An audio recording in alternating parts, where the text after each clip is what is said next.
Okay, but literally, we've just all been there so many times.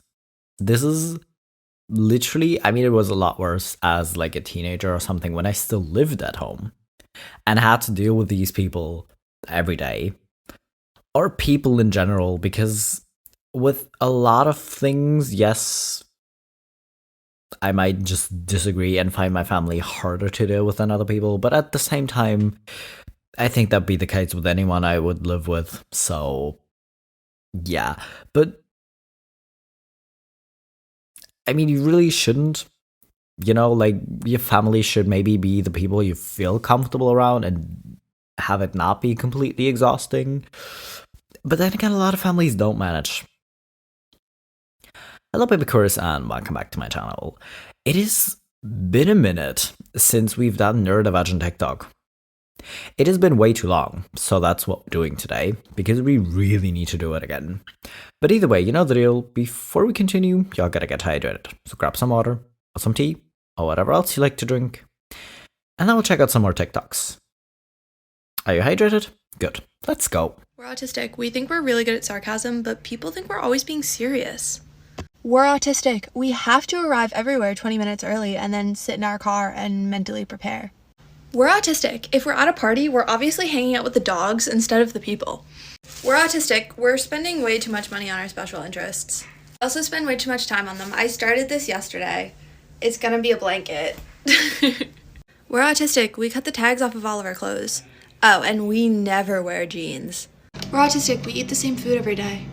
We're autistic. Of course we collect shells and rocks. I mean, the shells and rocks one, I definitely did as a child. Like, I just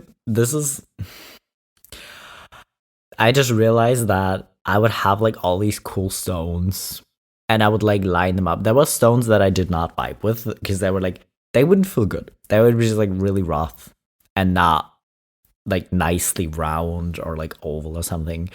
Those were the uncool rocks. They sat in a corner, but the rest of them, I would line up repeatedly, usually by size. It sounds like I'm making this up because I had forgotten about this for so long, but that's literally what I used to do. But I haven't collected rocks in a while, I'll be honest. But the rest is it's just like funny things that seem like stereotypes, but a lot of times stereotypes are stereotypes because they're true for a lot of us. I will literally cut off any tag. I will just like be obsessed with foods and eat them excessively for a month on end and then kind of change it. But I could literally just eat the same thing every day for so long. And it's always like in phases. Like, it used to be ramen. I would eat ramen every day for a month, As for money and time spent on special interests, we're not even going to comment on that. We're not commenting on that, we're moving on. I'm not trying to widen the generational divide, but what is it with people over 60 who cannot stand when you're wearing headphones? Boomers who probably wouldn't even normally talk to you catch you in an elevator wearing your giant over-ear autism set, and it's like you've done a slur at them. They get so mad as if you're wearing them in a specific act of defiance against them personally. If you've experienced this, you get it, right? It starts with the once-over, then they clock the headphones, and then the stare begins. After the stare comes the comment or the opening line of a conversation, which you can't hear because you're wearing headphones. At this point, if you don't take the earbuds off or the headphones out, you are the rudest person alive and might as well have stabbed their family dog. If you do, re-enter the sonic world just for them, it is never anything important. It is never crucial. If it is, great, you've done human interaction, but most of the time it comes from a place of impulsive indignation. Like, how dare you, a total stranger, deny me full and complete access to your attention? I'm never doing it to offend anybody. I'm overstimulated and vibing to the last great American dynasty. But literally this, I used to be kind of apprehensive to wear like overhead earbuds in public. And I used to just start wearing headphones anywhere. As soon as I go anywhere alone, I'm gonna be wearing headphones. And usually not these because they slip out. I do have like pretty good like in-ear kind of noise canceling headphones, but they don't really work too well for noise canceling, that I will actually like the gym and stuff. Or I will just, like, if I go grocery shopping, I will wear the overhead ones and just ignore people. Because, especially if you're trans, it's never anything important that they're gonna say to you. Because either they're offended that you're wearing headphones in the first place, and it's like, why are you? Like, you're aware you're cutting yourself off. Like, that just seems rude. And it's just, I don't care. I just don't care. I don't want to interact with people. That's why I'm doing this. I am doing this to ignore you. You're making this very difficult, you know? And it's not like even a specific person you're trying to avoid. It's not like that specific boomer you're trying not to talk to. It's just like you're not trying to talk to anyone. You're just overstimulated and you just need to get this thing done, you know? It's never about the other people specifically. I mean, sure, yeah, other people make noise and you're trying to avoid the noise, but it's not about them specifically, but they make it seem like it is, and it's just annoying. Quick question. Where are the neurotypicals? They're arguing over which 18-year-old from the college they went to can throw a ball the farthest. They're not naming their cat things like Froggy or Combine Harvester the Third. They're folding their laundry as soon as the dryer's done instead of leaving it on their bed. They're probably doing something productive right now instead of watching TikTok and procrastinating. They're doing things like picking up the random rubber band they see on their floor instead of letting it sit there for a month. They're probably all the people you don't talk to from your hometown. They're paying attention to all the signs and instructions in public places. They're cooking and eating the food they bought before it goes bad. They're watching one TV show at a time and finishing it in its entirety. They're naming their kids things like McKinley and Braxton with a Y. They're visiting their parents, with which they have good relationships. They're going about their day, not listening to music other than what's playing at the grocery store. They're making plans and not canceling them. They're the people that don't act like there's invisible cameras on them all of a sudden when they're going to the airport or have a crush. They're the people that don't listen to songs 18,000 times because it scratches their brain just right. They don't have an entire backstory and voice for their pet. It's probably just a pet to them. They're probably decently good at a lot of things rather than being God mode at like 2 things and horrible at the rest. You're not waiting till the last second to complete tasks. You don't get crippling anxiety over which outfit to wear. But if you relate to any of this, you're probably gonna like our band because we make music for people like you. We're called Negative 25. Check us out on Spotify. A band for neurodivergent people? That seems cool. Not gonna lie, I'm very specific about what songs I like because I don't get to pick, really. I don't get to pick. Like, sometimes I want to pick. It's just like, oh, these people seem cool. Like, especially, like, a lot of queer artists. I'm just like, oh, they're queer, should be good. And then I listen to it and I can't listen to it because my brain will let me. And that's always kind of sad. So, if you want to check these people out, go ahead. I'm gonna have to make a note of it and listen to it, or like at least try to listen to it and hope it scratches my brain, right, you know? Yeah, but all of these neurotypical people do some weird things. And I don't mean weird as in it's technically weird that they do these things. Some of these, yes. Listen, some of these just yes. But some of them just weird because there are things that seem strange to me because that's so far from my own experience that it just seems weird to me, you know? Negative 25? Negative 25. I'm gonna have to write it down. I'll be right back. I feel like I should point out that I have a whiteboard right next to me that I do like my weekly schedule on, like when I'm gonna film stuff, when I'm gonna go to the gym. I have a memo section because, well, I have 8 sections and only 7 days of the week. I have never used this memo section for anything. It just holds my spare, like, magnets in case I want to, like, pin extra paper on it. I have never used it. I've had this whiteboard set up for 9 months or something, if not longer. I've had a memo section this entire time. And today is the first time I used it because I had to write down, check out this band. But side note, we're moving on with the TikToks. Just, you probably have also done things like this, don't even lie. If you're neurodivergent and you have systems in place to help you with things, those are the things that you would struggle with. Those systems that you've developed are your own accommodations to get you through life. So if you have these systems and without them, you can't do it, those are the things you can tell your provider that you struggle with. Let me give you some examples. So when I was diagnosed with ADHD, one of the things that my provider asked me was, are you constantly losing or misplacing things? And I told her, no, because I have a system. Because I'm always putting my phone in the same pocket, my wallet goes to the same pocket, my keys go in the same place. All of the things that I need have to be in their spot, because if they aren't, they're fucking gone forever. So I developed this system to help me with the fact that I was constantly losing things, right?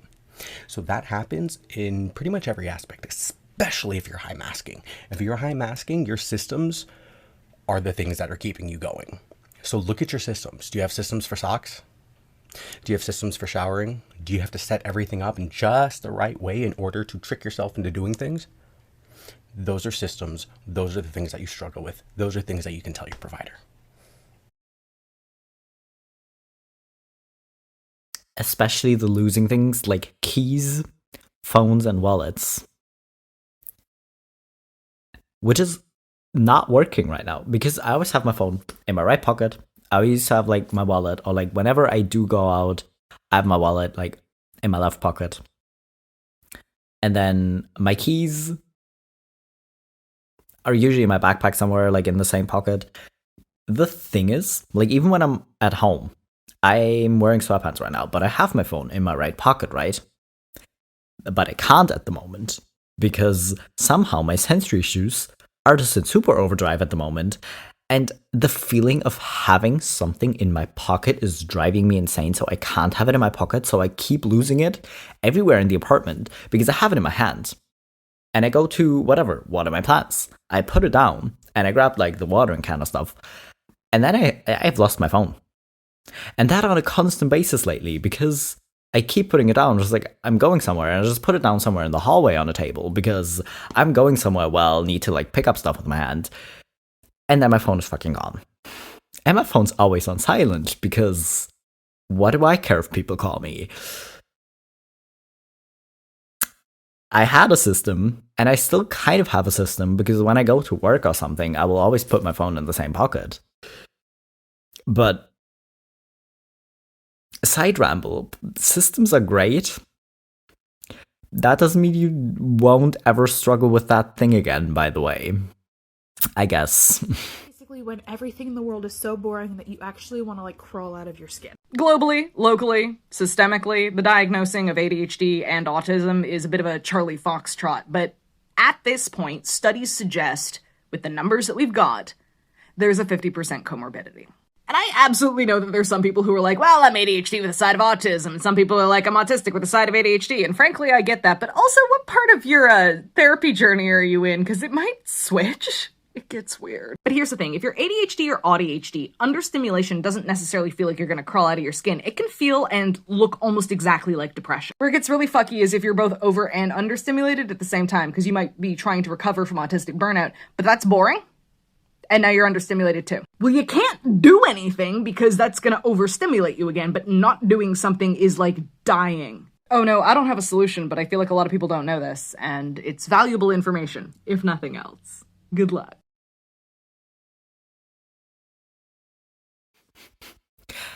I love the good luck, because it's like, oh yeah, I struggle with the same thing. No, I haven't figured out how to overcome this thing, so good luck. Let me know if you do figure something out, you know? But the thing is, even if you have found something that works for you specifically, just because we're both like autistic with ADHD, doesn't mean the same thing isn't necessarily gonna help. So good luck, you know? But it's so freaking annoying, because if you have both, it kind of will seem like from day to day it might vary which of these is going to be more present. And that's going to make it more difficult to deal with sometimes. Sometimes it makes it easier, because sometimes the right thing shows up at the right moment. Like, you need to do something and structure it very thoroughly, and your autism shows up just at the right moment, and you're somehow able to focus for that day because your ADHD is taking a nap somewhere, and you're somehow able to do it. Because if ADHD shows up on that day and your brain is super spacey and super all over the place, chances are you're not going to get the important thing done. But it's kind of a lottery because you never know which is going to happen at which day. And it might just change randomly throughout the day because something happened and then you're upset and then nothing is working anymore. I don't have a solution either, so good luck. Yeah, sometimes things work, sometimes they don't.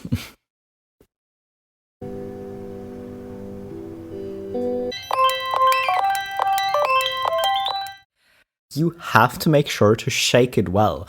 Like, my levels of shaking it, like if it says shake it versus shake it well, also vary. But I would never just and call it a day. Who does that? That's not shaking it.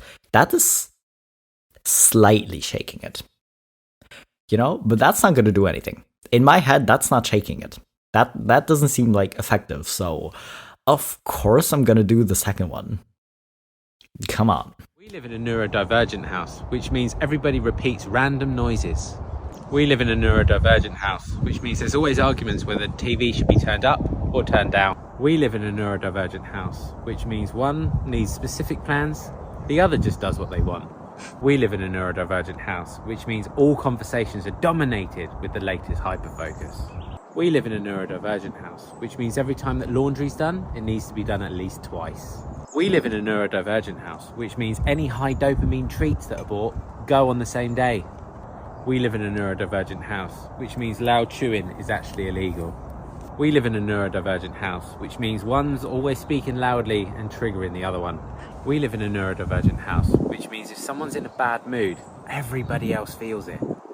We live in a neurodivergent house, which means any job that needs doing requires two humans, also known as body doubling. We live in a neurodivergent house, which means there are wars about the thermostat. Does the heat go up or down? This is why sometimes living alone seems easier. Because as much as neurodivergent people are able to understand each other and understand how frustrating things can be, and it might be easier than living with a neurotypical who just doesn't understand it and just is kind of judgy about it, that doesn't mean your neurodivergencies will align in the right way for you to not constantly be fighting over things. Because I am constantly warm. If I was living alone, trust me, the thermostat would be lower than it has to be, because otherwise my girlfriend would freeze to death. But I literally get so irritated when I'm too warm, because then I start sweating. And I have the same thing when I'm working out. If I'm just slightly sweating, it is so irritating because my skin gets so itchy. If I sweat enough, it's fine again. I don't know. And then it's just irritated because I'm warm and I get so angry. You know, yeah. Well, it started out fun. Because, yeah, random noises. I mean, they can still sometimes be irritating because when you're like super overstimulated and there's a random person making random noises, it can also be annoying. But usually that one's just kind of fun because then you kind of repeat it by instinct. I don't remember most of my life. In fact, if you asked me what happened in the past couple of weeks, I could barely tell you anything. And I've always known that dissociation is a trauma response. But before I learned I was autistic, I was like, there's no way that I can be having traumatic events so often that I just never remember anything. And I mean, the ADHD also doesn't help. But it makes so much more sense just now knowing the way my brain processes everything. And I have to be dissociated most of the time if I'm going to continue to function. I mean, anytime I leave the house for any reason, there's always going to be so many lights and sounds and people, and I can try to plan the best that I can and script conversations, but there's always going to be variables. And because my brain absorbs anything and everything all the time, I'm constantly overwhelmed. Even when I am at home trying to relax, just knowing I have something stressful coming up, which is most things, it's hard to relax without removing myself a little bit from reality. And the only way I can really think to deal with this is to just remove as many responsibilities as is possible. But for most autistic people, getting your support needs met is not possible, and it costs money. So I feel like it's a coping mechanism that's gonna be with me forever, probably. That's a little sad. Let's pretend I ended this video with something happy. Dinosaurs.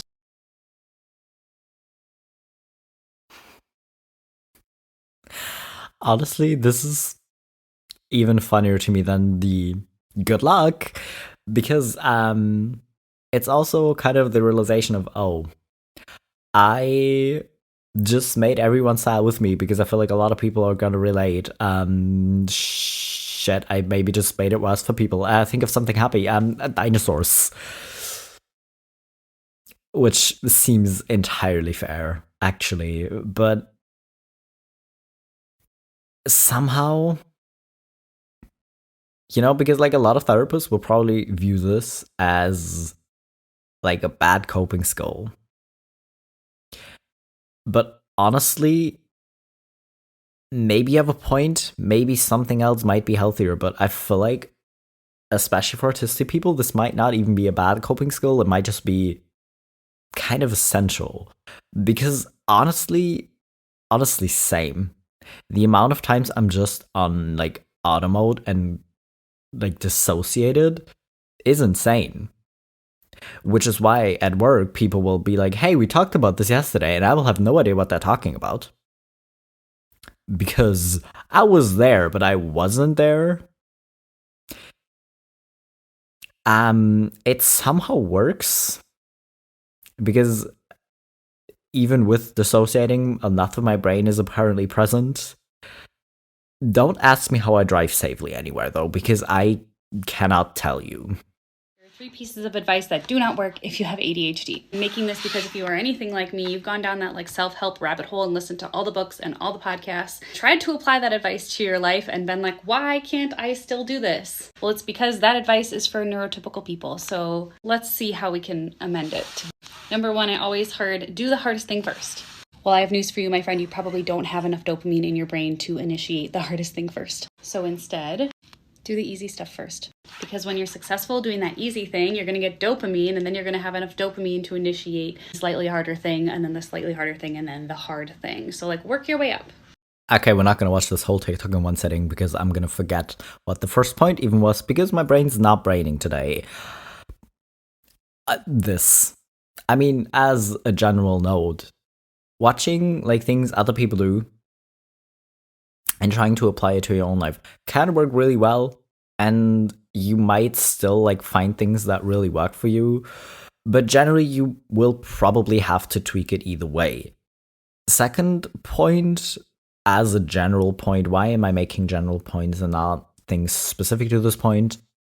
I don't know, I'll probably get to it, but generally, this is why I'm so glad that so many neurodivergent people are making content and sharing things that have maybe worked for them or sharing things that just really haven't worked for them.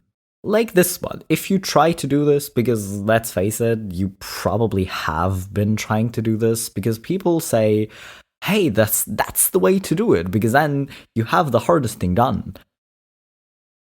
But then you just feel like you're failing because you can't do the thing because you're trying to do the hard thing first. What sometimes works is doing the grossest thing first. Like if you're trying to clean up, like maybe taking the trash out that should have been taken out 2 weeks ago will maybe help because then the gross thing is gone and that might make you feel good enough to do the rest, But still, yeah, generally starting with something that is like easiest for you to do, which is also just like not easy to say. Like I can't just be like, okay, putting the laundry away is the easiest thing because for a lot of people that's like super hard. Just kind of try to figure out what is like the easiest thing for you to do first, and start with that. Number 2, be consistent. If you have this brain, this is just lol. So the advice here is honor your energy, make a plan, remove obstacles, and be gentle with yourself. If we are anything, we are inconsistent. You never know how your energy is going to show up day to day. So accept where you're at, but then make a plan for how you're going to move forward, remove any obstacles in your way, and be kind to yourself. And remember that people with ADHD are not motivated by importance. We're motivated by things like novelty, challenge, urgency. It's not your fault that it's hard to do things. Also this, because just to be consistent leads you to feeling so angry at yourself and so guilty for like missing a day or something. Because if you say, oh, I want to go to the gym consistently 3 times a week, but then for whatever reason, because you were just like super tired that week or because you had too much else going on, you only managed to go 2 times a week. Instead of being like, I guess we try again next week, you know, like it would be great if we managed 3 times next week, you're just going to feel like so angry. So honestly, if it works, it works. But trying to be consistent is kind of too rigid, I guess. Number 3, develop willpower. I talk to so many clients and they're like, I just need to try harder. I just need to do it. I just need to suck it up. But how many times has that ever actually worked for you? And when it has worked for you, was it worth the shame and anxiety that you put yourself through? No.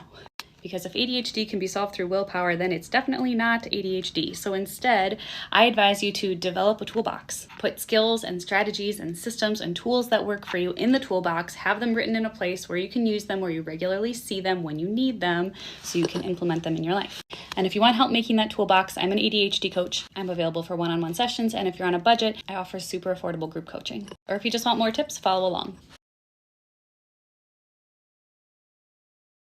Yeah. Because, I mean, it kind of ties into like consistency or stuff as well.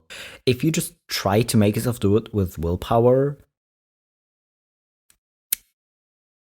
that's not going to work. And I know you want it to work. I know it would be easier if that would actually work. But just because it will work some days, you know, because some days your brain will just like let you do things, doesn't mean it will work every day.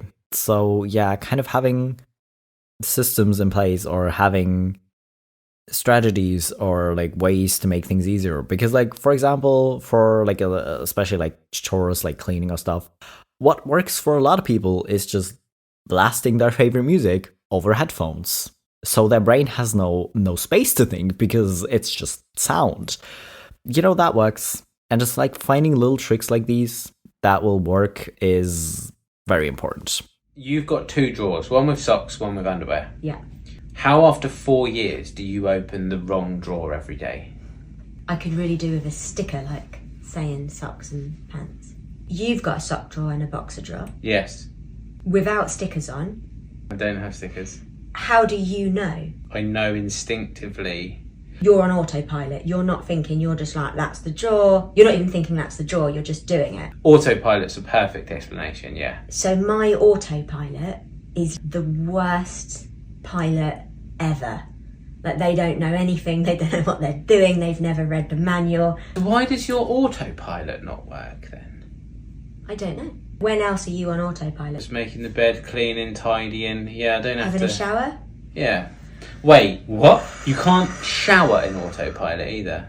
Are you telling me you can wake up and roll out of bed on autopilot and into the shower without having to think about anything? Well, the only thought I have is like, do I need a shower or not? And if the answer is yes, that's just sort of how it happens. Good. Where do you get one of these autopilots that works? Can I send mine back? Like the Tesla? No, it's in the Neurotypical manual, I think. Sorry. Right. Yeah. How do people not like be thinking all the time about, okay, no, but I have to do this next, but I also have to do these things, but does that actually make sense? And then they're just standing there in the bathroom being like, wait, but does it make sense if I do this fast, or do I have to do this fast?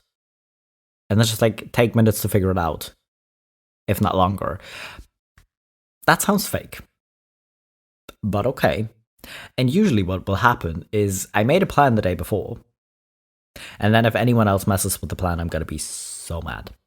I'm just going to be upset about it. Like if I then be like, okay, wait, the plan was to do this thing and then do the other thing, but that doesn't make sense to me in this moment, because sometimes I make a plan, I'm just like, yeah, no, this makes perfect sense. And the next day, when I want to do something, I'm just like, wait, that doesn't make sense. But none of this is on autopilot. Like, I don't just wake up, I'm just like, okay, I'm just going to do the things, you know, like not even think about it. How do you do that? How do you not think about what you have to do? That sounds really fake. I'm not gonna lie, every therapist that I have keeps telling me to get a fucking job. I have a job. And they keep telling me to get a job because, like, I'm going for my autism and my ADHD and my CPTSD. But they're saying that I need to get a job because, like, I'm talking about capitalism with them and how the system just doesn't work for neurodivergent individuals, and how, like, neurodivergent individuals tend to be homeless a lot of the time, or they get incarcerated, and the system is just not made for us. It's not built for someone like me, like how my brain works and how a bunch of other people's brain works, right? And how the system is just so fucked up. And every single time I talk about this with a therapist, they will always bring up the fact that, well, you just need to assimilate and get a job. I have a job, but it's just like, why do I need to do that?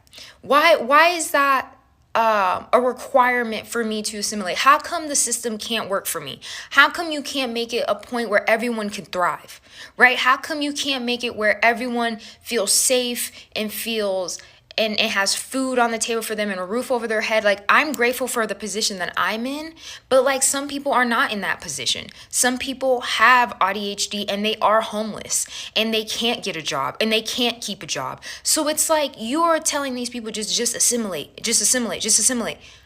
Why can't the system just change for us? Why do we need to go by this fucked up system that honestly just doesn't work for most of us?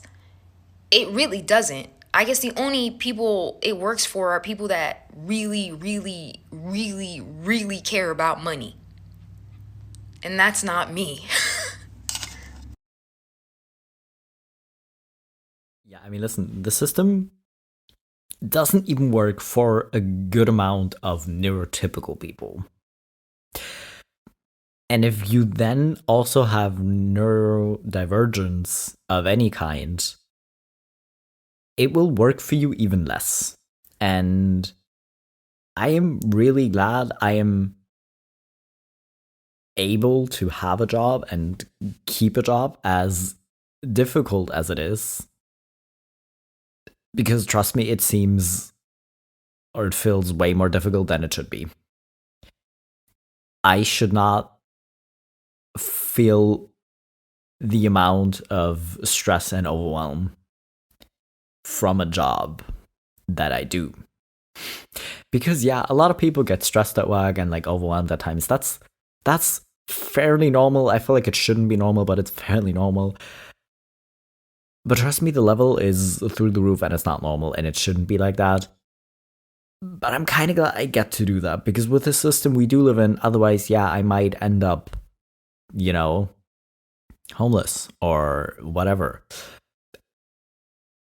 So kind of just being like, oh yeah, no, you just need to assimilate and try harder is such a stupid thing really to say to anyone, but especially neurodivergent people who get this a lot of like, oh yeah, no, you just need to try harder to fit in and be like the rest of us, which, by the way, is really rude and doesn't work. 10 minutes, swear to God. You can play with this kaleidoscope I got you at the airport. What? A kaleidoscope? I'm not 5. Shapes and colors, the likes of which I've never seen. Okay, I had to end on a fun one,